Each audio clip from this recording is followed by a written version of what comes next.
Good evening. Just over 2 months after it lost part of its tax-exempt status, the Journey Church on Breezeport Road says it has no choice but to end concerts and events run by the L. This wooded area just off Combs Hill Road is where 60 years ago, the body of 12-year-old Mary Teresa Simpson was found covered in rocks and debris. The Elmira Police Department says it's now using modern DNA testing to finally solve this cold case. Hey Jackie, we're on the corner of Church and Winnip Avenue, which is the finish line for this project, which was completed on schedule. I want to step out of the way to give you a better look here. The roads, They're great. how are the roads? Better? A lot better, no holes. What do you want the community to know about why Mr. Alvarez is no longer the police chief? At this time, I am unable to comment. Why is that? I just cannot make a comment in regards to that. Was he terminated or did he resign? His employment ended. Mr. Mayor, I'll go to you. You're running for a third term. Should you win, you would be in office for 12 years. Do you believe in term limits for the city of Elmira? El condado de Chemung ha declarado un estado de emergencia ante la continua llegada de miles de inmigrantes indocumentados a la ciudad de Nueva York. С начала войны в Украине, Да. как переменилась иммиграция, русская иммиграция в Аргентине? Hey Jim, the videos you're about to see are from a police response at an after party on Elmira's south side. Police say folks had earlier been at a downtown Elmira bar. Police say this involved up to 100 people who were not following commands to leave. Cell phone videos obtained by 18 News show part of what happened around 3:30 a.m. Sunday outside an after party on West Hudson Street. Oh my God. Officers from at least 5 agencies answered calls about a large disturbance and loud noise involving up to 100 people. A 56-second clip shows officers arresting 3 men on a sidewalk. An 11-second video clip recorded without audio shows at least 4 officers taking one of those men to the ground. 18 News confirmed a Horseheads police officer is the one seen hitting the suspect at least 5 times. Horseheads Police Chief Michael Suey said the incident is under investigation. Chief Suey said his officers had received a report about a possible person with a gun at the scene. Elmira Deputy Chief Scott Packard told 18 News his officers also received a call that a quote, black male in all white clothing was going to a car to retrieve a weapon. In a statement to 18 News, Elmira Police Union President Brooks Shaw said in part, the use of force unfortunately never looks good, but is sometimes necessary to gain compliance from those actively resisting police. This particular subject was known to law enforcement for his history of weapons possession and history of violence. Elmira police say the man was later charged with disorderly conduct and resisting arrest. Police say no weapons were found. Another 11-second video clip with no audio shows officers subduing 2 other men. An Elmira police officer is seen striking a man's side 3 times with his knee before grabbing his arm to place him in handcuffs. In a statement to 18 News, Elmira Police Chief Chris Thorne said in part, the videos do show force being utilized on non-compliant subjects. It should be noted that strikes in some instances are used as a manner to obtain compliance or to assist in securing an individual into custody. Knee strikes in one video appear to be utilized, which immediately is followed with securing the individual into handcuffs. Deputy Chief Packard told 18 News the man was yelling at officers, refusing to leave, and interfering with an officer who was trying to assist someone before he was arrested. The 56-second clip from the incident on Hudson Street ends with an Elmira police officer with his taser drawn approaching a woman who was recording the scene. I'm not even doing nothing. Get out of the road. I'm not in the. Don't do that. I'm not doing. I'm a bystander. Act like animals will treat you like I'm not acting beat like it. an animal. Now, beat it. Now. Get off the sidewalk. Get on the sidewalk. Okay. Go ahead. Get in my face. This is crazy. I've never seen no like this. They are beating them. Yeah, beating them, literally. Now, Deputy Chief Packard told us the comment you just heard from that officer was made in a moment of frustration at how the crowd was behaving and without any bias. Police arrested a total of 14 people, 5 on West Hudson Street, 9 on West Water Street. Chief Thorne told us any use of force leads to a review of body cam video, police reports, and photographs. Use of force incidents are also reported to the New York State Division of Criminal Justice as required by state law. Jim. Neither chief wanted to go on camera because of the ongoing investigations, right? That's right. We did ask for on-camera comments, but the chiefs say while this investigation continues, they cannot provide an on-camera comment. They did provide statements, but we do expect to hear from them again. Okay, Nick. So this is where he grabbed me and repeatedly punched me, tied my hands up right here, right here.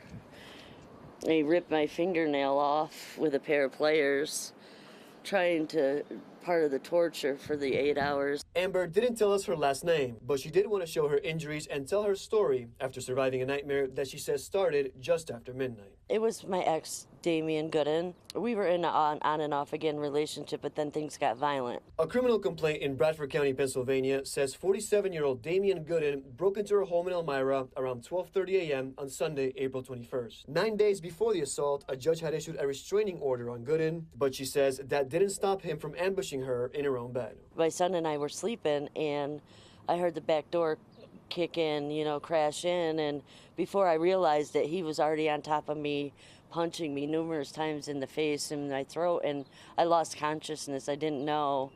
And then, he drugged me into my son's room, continued to stomp on my hips, stomp on my ribs, and then told my son to watch what he was going to do to his mom, and he's only 13, and he's autistic, so, The complaint says Gooden dragged Amber by her hair to the living room. He then tied her up in a chair using a shoelace and phone charger. And he grabbed a big, giant kitchen knife and I asked him, why? And he was like, well, the knife is faster to kill you than my fist. And I'm like, well, just don't hurt my son. My son was terrified. He didn't dare to move out of his bed or anything. We had no cell phones, no nothing. He took all those. Amber says around 5 a.m., Gooden told her and her son to get into the backseat of their car. She says he told them they were heading to Philadelphia. On the way out, I grabbed a piece of paper and a pen and stuffed it in my shirt so I at least could make a sign to make people aware, hey, we'll help, we've been kidnapped. Gooden pulled into this gas station in Sayre and then went inside the convenience store.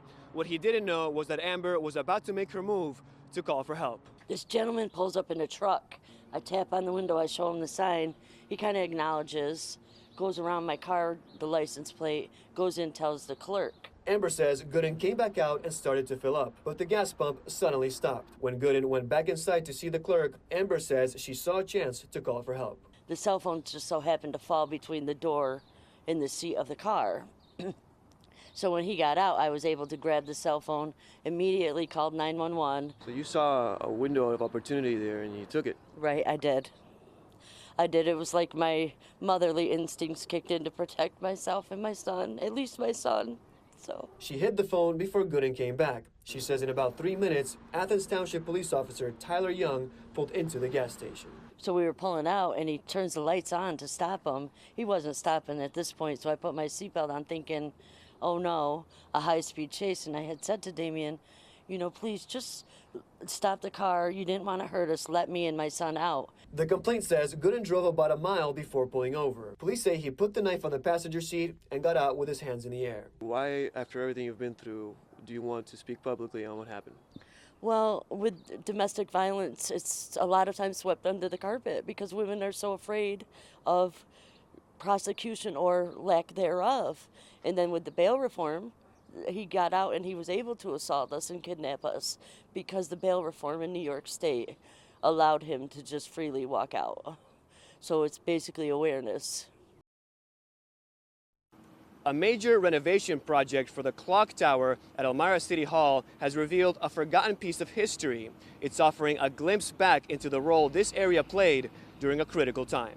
To see this, what was your initial reaction to it? It's neat. I'm glad that we're going to have it. I'm not sure when it will be on display. It's also incredibly heavy, like 600 pounds heavy. Archivist Rachel Dworkin showed us the first photos of a piece of history that has been hidden for more than 80 years. It is an air raid siren that was installed at the tower sometime during World War II. Elmira and the surrounding area were considered possible targets for enemy bombing. That's because Elmira became a manufacturing hub for military equipment. Dworkin says a dozen companies made everything from bomb fuses, parts for vehicles and boats, and uniforms. In Horseheads, a nearly 700-acre plot called the Holding Point was a staging area for military equipment and supplies before they were shipped overseas. Dworkin says the siren was used for air raid and blackout drills. It's very loud, but it can't be heard everywhere. They also utilized sirens at churches and at factories. So, when the air raid was happening, that would go off, and then all of the church bells would ring, and all of the factories would blow their whistles, and all of the fire departments would, run their sirens too, so that everyone knew what was happening. But obviously, we were not bombed. They just had a number of drills throughout the war. Do you think it's too early, maybe, but will we try to see if we can make it sound again, or it doesn't work? Well, from what I have seen of the photographs that my coworkers took of it, it is very rusted. Also, I think it needs power to work, and it's not currently plugged in anywhere. So we won't be firing it up anytime soon. Do you want to try to make it work? I mean, that would be cool. On Monday, the Elmira City Council will vote to officially donate the siren to the Chemung County Historical Society. We didn't even know it was there. Lo and behold, they found it when they were doing the renovation. I don't know when the last time it was used. I hear stories years ago that there was a button down in the police department where they could actually hit the siren, and they would do it New Year's Eve. I don't remember that as a kid, but that's, that could be urban legend. We had several different businesses. You had American LaFrance, you had Hilliard that worked on stuff for the military, and you had Remington Rand. So we were very active in World War II with our manufacturing here in the city of Elmira that produced war materials. In Elmira, I'm Nicolas Dubina, 18 News.